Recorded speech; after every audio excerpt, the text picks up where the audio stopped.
Terima kasih pemirsa Anda kembali bersama kami dan kita di segmen Market Buzz di mana kita akan mengulas sejumlah sentimen dan juga proyeksi terkait dengan investasi di bidang pasar modal hari ini. Dan kita mulai dulu pemirsa, saya sampaikan beberapa agenda dari ekonomi yang kami himpun diantaranya ada produksi industri Korea Selatan year on year dan Desember 2022.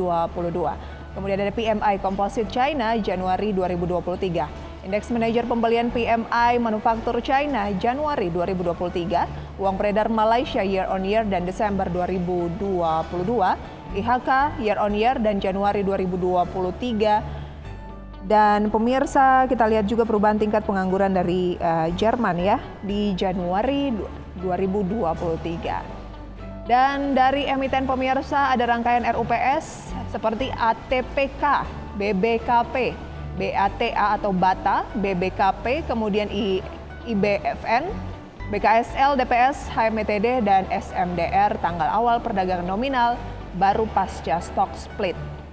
Dan kita review sedikit pergerakan indeks harga saham gabungan pemirsa yang menyerah dan takluk menuju area negatif pada akhir perdagangan hari Senin, turun 27 poin atau 0,38% ke level 6.872. Dan sektor teknologi juga jadi yang terlemah sama seperti dari bursa global, turun sebesar 1,38%, sementara sektor kesehatan paling perkasa naik sebesar 2,18%. Dan pemirsa untuk membahas terkait dengan peluang market hari ini dan juga ke depannya, strategi apa yang patut Anda terapkan apalagi menyambut rilis kebijakan dari Bank Sentral Amerika Serikat, sudah bergabung melalui video conference bersama dengan Pak Surya Dharma selaku Direktur dari Samuel Sekuritas Indonesia. Pak Surya, selamat pagi Pak. Pagi Prisa. Terima kasih untuk waktunya, kembali lagi berjumpa. Pak Surya, terkait dengan penantian suku bunga dari Amerika Serikat yang rencananya Rabu ini akan dirilis, sejauh mana mempengaruhi market? Karena kalau kita lihat ya IHSG sempat menguat ke 6.900, saat ini tertekan lagi kembali dan Wall Street juga tertahan, Eropa juga tertahan, kemarin Asia juga melemah. Bagaimana tanggapan Anda? Sebenarnya sih orang udah mengantisipasi ya kalau kenaikan ini mungkin hanya 25 basis point ya. Jadi sebetulnya sih beberapa hari terakhir ini kan market sebetulnya cukup stabil ya. Tapi memang kemarin US turun karena mungkin biasanya itu pada waktu akhirnya terjadi kebijakan Fed itu berapa itu biasanya marketnya bereaksi juga akhirnya gitu ya. Jadi mengantisipasi sebetulnya kenaikan buat besok itu 25 basis point sebetulnya. Oke, lebih ke arah mengantisipasi ya. Kita lihat dulu ya Pak Surya terkait dengan pembukaan ataupun update dari Bursa Asia. Berikut ini pemirsa, di mana hari ini Nikkei dibuka naik 0,05%, Straits Times Singapura naik 0,11%, Kospi Korea Selatan turun 0,31% dan Hang Seng turun 2,73%. Hal yang wajarkah melihat pergerakan dari Bursa Asia dan juga pelemahan dari IHSG kemarin? Sebenarnya sih masih wajar ya, karena kan sebetulnya kan orang mengantisipasi kan misalnya market 25 basis point kenaikan ya. Tapi kalau misalnya terjadinya naiknya misalnya 50 kan marketnya kan turun mestinya kan. Jadi ini hanya perihal kepastian aja sih sebetulnya naiknya berapa gitu. Oh, lebih ke mengantisipasi kira-kira benar nggak ya proyeksi 25 basis point ini akan terjadi menjadi 4,5 sampai 4,75% ya Pak ya? Betul. Oke, waspada dulu. Tapi selain dari Bank Sentral Amerika Serikat, Pak Surya, kan juga ada ECB ya, Bank Sentral Eropa dan Bank England ini yang terlihat menaikkan suku bunga masing-masing 50 basis point nih.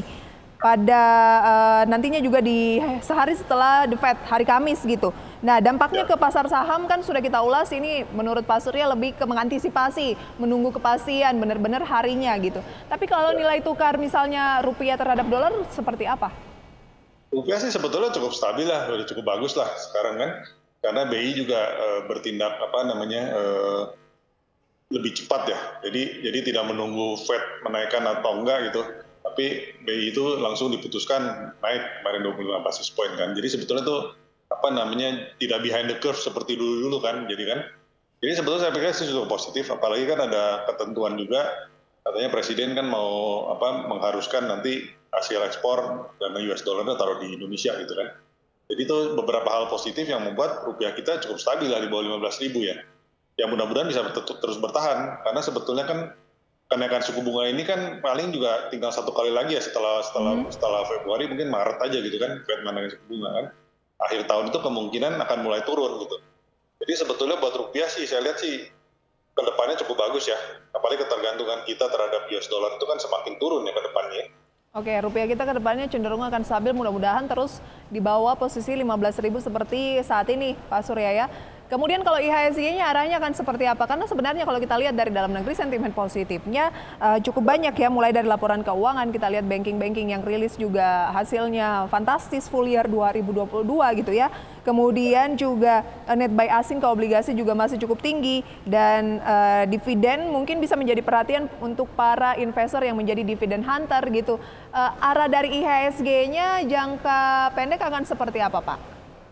Kalau dilihat kan sekarang sebetulnya kan transaksi itu kita masih dominan domestik lah ya. Retail khususnya kan 65% mungkin masih domestik gitu, domestic investor. Nah, sedangkan indeks harga saham gabungan kita ini kan belakangan itu awal tahun itu kan tertekan karena adanya dana asing yang keluar kan, yang sempat mencapai di atas 5 triliun. Tapi perlahan-lahan itu kan sekarang mulai turun ya. Jadi setelah minggu terakhir itu saya lihat dana asing ke pasar saham juga masuk ya, selain ke obligasi yang begitu besar gitu. Ke pasar saham itu mulai masuk, sehingga year to date saya lihat tinggal minus 2,5 triliun ya di pasar modal kan. Nah, asing ini biasanya kan masuknya kan ke blue chip gitu kan. Cuman masalahnya sekarang ini kan asing membeli atau enggak itu kan baru ketahuan kan di sore hari gitu ya. Jadi kalau dulu misalnya indeks harga saham gabungannya turun, asingnya beli, orang-orang ikutan beli gitu yang lokalnya kan. Kalau sekarang kan nggak bisa ngintip gitu kan. Jadi kan baru akhir sore itu baru tahu gitu. Asing sebetulnya hari ini masih beli apa enggak gitu. Karena di awal bulan ini kan terlihat ada suatu ketidakpastian kan. Jadi orang saling lihat dulu nih asing masih keluar terus nggak gitu kan. Jadi itu yang membuat kenapa pasar kita sebetulnya volumenya agak turun ya belakangan ini gitu dibandingkan tahun lalu gitu.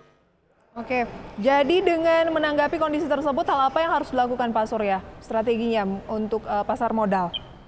Ya kalau kita lihat kan kinerja dari beberapa emiten itu kan sudah mulai keluar ya. Beberapa bank besar sudah mulai keluar all time high pula gitu kan net profitnya gitu.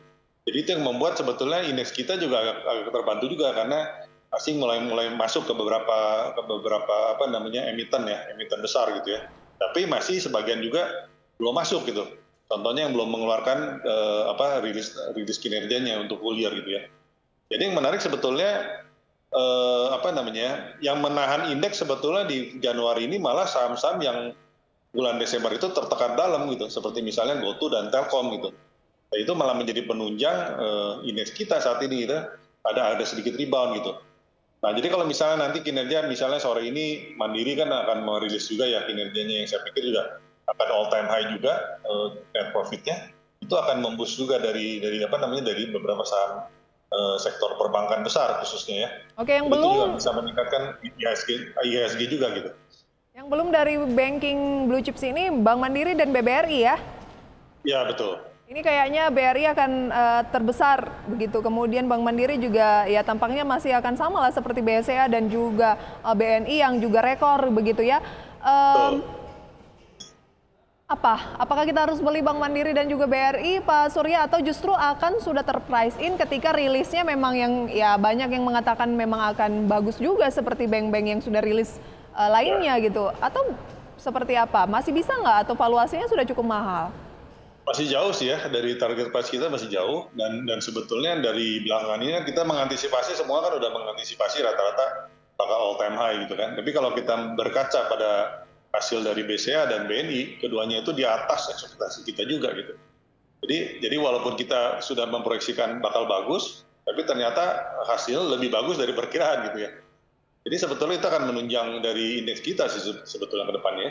Oke, berarti untuk Bank Mandiri dan juga BBRI tampaknya memang diproyeksikan akan naik, tapi kayaknya angkanya nantinya bisa-bisa saja nih dari Samuel Sekuritas di atas ekspektasi ya Pak Surya ya? Bisa terjadi juga gitu. Oke, tampaknya dari saham-saham yang Anda rekomendasikan juga mayoritas adalah masih perbankan.